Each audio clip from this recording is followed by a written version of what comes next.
Hi hello ನಮಸ್ಕಾರ ಪ್ರೀತಿ ವೀಕ್ಷಕರೇ. So ಈ ದಿನ ನಾವು ಕೆಸೆಟ್ ಅಪ್ಲಿಕೇಶನ್ನ ಯಾವ ಥರ ಅಪ್ಲೈ ಮಾಡಬೇಕು ಅಂತ ಹೇಳ್ತೀವಿ. ಸೊ ಕೆಸೆಟ್ಗೆ ಹೇಗೆ ಹೋಗಿ ಫಸ್ಟು ಅಲ್ಲಿ ಹೋಮ್ ಪೇಜಲ್ಲಿ ಲೇಟೆಸ್ಟ್ ಅನೌನ್ಸ್ಮೆಂಟ್ಸ್ ಅಂತ ಇರುತ್ತೆ. ಲೇಟೆಸ್ಟ್ ಅನೌನ್ಸ್ಮೆಂಟಲ್ಲಿ ಕರ್ನಾಟಕ ಸ್ಟೇಟ್ ಎಲಿಜಿಬಿಲಿಟಿ ಟೆಸ್ಟ್ ಅಂತ ಇರುತ್ತೆ, ಅದ್ರ ಮೇಲೆ ಟ್ಯಾಪ್ ಮಾಡಿ. ಸೊ ನಂತರ ನಿಮಗೆ ಒಂದು ವೆಬ್ ಪೇಜ್ ಓಪನ್ ಆಗುತ್ತೆ. ಇನ್ ಕೇಸ್ ನ್ಯೂ ಯೂಸರ್ ಆಗಿದ್ದರೆ ನೀವು ನ್ಯೂ ಯೂಸರ್ಗೆ ಹೋಗಿ ಆಲ್ರೆಡಿ ನಿಮ್ಮ ಹತ್ರ ಪಾಸ್ವರ್ಡ್ ಆ್ಯಂಡ್ ಅಪ್ಲಿಕೇಶನ್ ನಂಬರ್ ಇತ್ತಂದರೆ ಲಾಗಿನ್ ಆಗಿ. ಸೊ ಫಸ್ಟ್ ನ್ಯೂ ಯೂಸರ್ ಆಗಿದ್ದರೆ ಸೊ ನ್ಯೂ ಯೂಸರ್ ಹತ್ರ ಕ್ಲಿಕ್ ಮಾಡಿ. ನೆಕ್ಸ್ಟ್ ನಿಮ್ಮ tenth marks card registration number ಕೇಳುತ್ತೆ. ಸೊ ಹಾಕಿ. ಸೊ ಇನ್ ಕೇಸ್ ಅಲ್ಲಿ ಎರರ್ ಬಂತು ಅಂತ ಹೇಳಿದ್ರೆ ನೀವು ಮ್ಯಾನ್ಯಲ್ ಆಗಿ ಟೈಪ್ ಮಾಡಬೇಕಾಗತ್ತೆ. ಇಲ್ಲ ಅಂತ ಕೊಡಿ, 10th ಸ್ಟಡೀಡ್ ಅಂತ ಕೊಡಿ, ಕರ್ನಾಟಕ ಸ್ಟೇಟ್ ಬೋರ್ಡ್ ಅಂತ ಕೊಡಿ. ಸೊ ನೆಕ್ಸ್ಟ್ ಯಾವ ಇಯರ್ ಪಾಸ್ ಆಗಿದ್ರೆ ಆ ಇಯರ್ನ ನೀವು ಮೆನ್ಷನ್ ಮಾಡಿ. ಸೊ ನೆಕ್ಸ್ಟ್ ವೆರಿಫೈ ಮಾಡಿ. ಸೊ ವೆರಿಫೈ ಮಾಡಿದ ತಕ್ಷಣ ನಿಮ್ಮದು ಆಟೋಮೆಟಿಕಲಿ ನಿಮ್ಮ ನೇಮು, ಫಾದರ್ ನೇಮು ಎಲ್ಲ ಕೂಡ ಫ್ಲೆಚ್ ಆಗುತ್ತೆ. ಸೊ ಫ್ಲೆಚ್ ಆದಮೇಲೆ ನೀವು ಏನು ಮಾಡಬೇಕಂತ ಹೇಳಿದ್ರೆ ನಿಮ್ಮ date of birth, next name as per 10th marks card, next gender, father name, mother name ಅದಾಗಿದ್ದ ಕೂಡಲೇ ನೀವು ಏನು ಮಾಡಬೇಕು, ನಿಮ್ಮ ಆಧಾರ್ ಡೀಟೇಲ್ಸ್ನ ಶೇರ್ ಮಾಡಲಿಕ್ಕೆ ಓಕೆ ಕೊಡಬೇಕು. ಸೊ ನೆಕ್ಸ್ಟ್ ಇದಾದ ಮೇಲೆ ಇದು ಬರುತ್ತೆ by clicking proceed. So click ಮಾಡಿ ಪ್ರೊಸೀಡ್ ಕೊಡಿ. ಪ್ರೊಸೀಡ್ ಕೊಟ್ಟಾಗಿದ ತಕ್ಷಣ ಈ KYC ಸರ್ವಿಸ್ ಓಪನ್ ಆಗುತ್ತೆ. ಸೊ ಇಲ್ಲಿ ನಿಮ್ಮ ಆಧಾರ್ ಡೀಟೇಲ್ಸ್ನ ಶೇರ್ ಮಾಡಬೇಕಾಗತ್ತೆ. ಸೊ ನಿಮ್ಮ ಆಧಾರ್ನ ಕೊಡಿ, ಜನರೇಟ್ OTP ಕೊಡಿ. OTP ಬಂದಿದ ತಕ್ಷಣ OTP ಎಂಟರ್ ಮಾಡಿ. OTP ಎಂಟರ್ ಮಾಡಿ ನಿಮಗೆ ನೆಕ್ಸ್ಟ್ ವೆಬ್ ಪೇಜ್ ಓಪನ್ ಆಗುತ್ತೆ. ಸೊ ಹೀಗೆ ನಮ್ಮ ಪೇಜ್ನ ಫಾಲೋ ಮಾಡಿ ಇನ್ನಷ್ಟು ಇನ್ಫಾರ್ಮೇಷನ್ನ ನಾವು ಶೇರ್ ಮಾಡ್ತೀವಿ. ಸೊ OTP ಆದಮೇಲೆ ನಿಮಗೆ ಜನರೇಟ್ OTP ಇರುತ್ತೆ. ಸೊ OTP ಬರುತ್ತೆ ಪರ್ಟಿಕ್ಯುಲರ್ ಫೋನ್ ನಂಬರಿಗೆ. ಸೊ OTPನ ನೀವು ಎಂಟರ್ ಮಾಡಿ. ಸೊ OTP ಎಂಟರ್ ಮಾಡಲಿಕ್ಕೆ ನಿಮಗೆ 120 ಸೆಕೆಂಡ್ಸ್ ಇರುತ್ತೆ, 2 ಮಿನಿಟ್ಸ್ ಇರುತ್ತೆ. ವಿತಿನ್ 2 ಮಿನಿಟ್ಸ್ ನೀವು ಹಾಕಬೇಕು.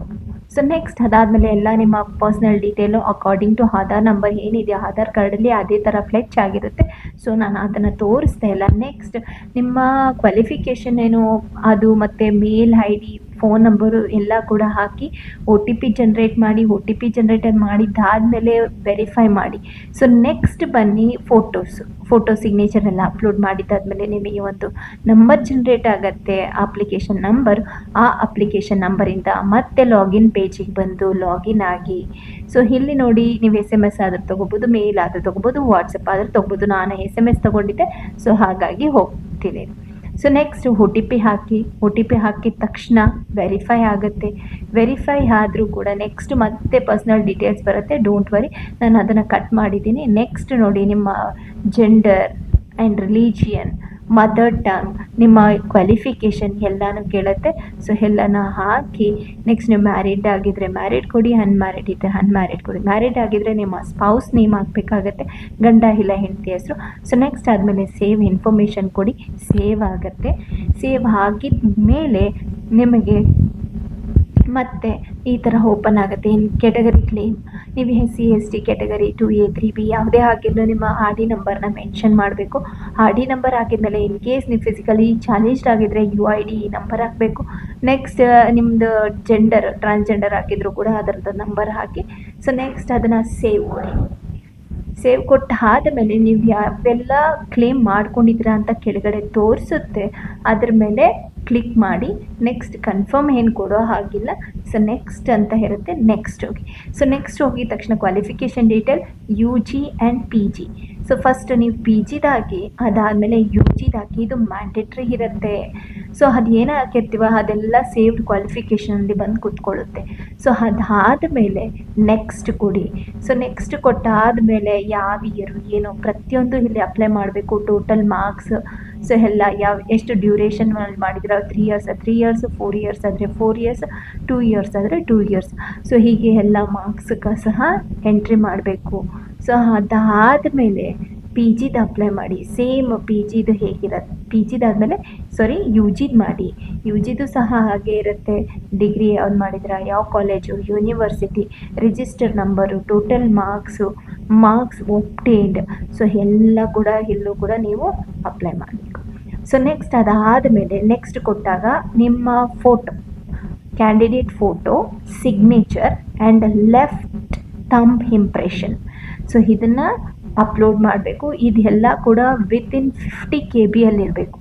ಅಪ್ಲೋಡ್ ಮಾಡಿದ್ದಾದಮೇಲೆ ನೆಕ್ಸ್ಟಿಗೆ ಹೋಗಿ ನೆಕ್ಸ್ಟ್ ಸಬ್ಜೆಕ್ಟ್ ಸೆಲೆಕ್ಷನ್ ಇರುತ್ತೆ.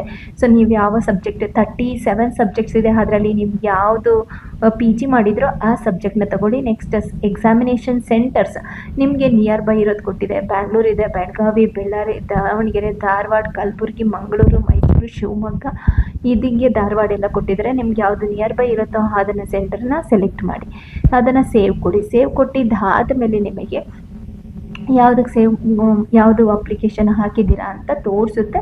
ಸೊ ಅದಾದಮೇಲೆ ಮುಂದುವರಿಸಿ ನೆಕ್ಸ್ಟ್ ಕೊಡಿ. ಸೊ ನೆಕ್ಸ್ಟ್ ಡಿಕ್ಲರೇಷನ್ ಇರುತ್ತೆ. ಸೊ ಈ ಡಿಕ್ಲರೇಷನ್ ಪಾಯಿಂಟ್ಸ್ನ ಎಲ್ಲ ಓದ್ಕೊಂಡು ನೀವೇನು ಮಾಡಿ, ಡಿಕ್ಲರೇಷನ್ನ ಡ್ರಾಫ್ಟ್ ಪ್ರಿಂಟ್ ಅಪ್ಲಿಕೇಶನ್ ಕೊಡ್ಬೋದು. ಇಲ್ಲಾಂದರೆ ಡಿಕ್ಲರೇಷನ್ ಕೊಟ್ಟಿದ ತಕ್ಷಣ ನಿಮಗೆ ಪೇಮೆಂಟ್ ಜನ್ರೇಟ್ ಆಗುತ್ತೆ. ಸೊ ಇಲ್ಲಿ ನೀವು UPI, ಡೆಬಿಟ್ ಕಾರ್ಡ್ಸ್ ಎಲ್ಲ ಕೂಡ ಅಪ್ಲಿಕೇಬಲ್ ಆಗುತ್ತೆ. ಬಟ್ ನೋ ಆಫ್ಲೈನ್, ಓನ್ಲಿ ಆನ್ಲೈನಲ್ಲೇ ನೀವು ಜನ್ರೇಟ್ ಮಾಡಬೇಕು. ಇನ್ ಕೇಸ್ UPI ಕೊಟ್ಟಿದ್ರೆ QR ಕೋಡ್ ಜನ್ರೇಟ್ ಆಗುತ್ತೆ. ಡೈರೆಕ್ಟ್ಲಿ QR ಕೋಡ್ನ ಸ್ಕ್ಯಾನ್ ಮಾಡಿದ ಕೂಡಲೇ ನಿಮ್ಮ ಅಮೌಂಟ್ ಕಟ್ ಆಗುತ್ತೆ. ಸೊ ಇದಾದಮೇಲೆ ಅಪ್ಲಿಕೇಶನ್ನ ಡೌನ್ಲೋಡ್ ಮಾಡ್ಕೊಳ್ಳಿ ಅಂತ ಹೇಳ್ತೀನಿ.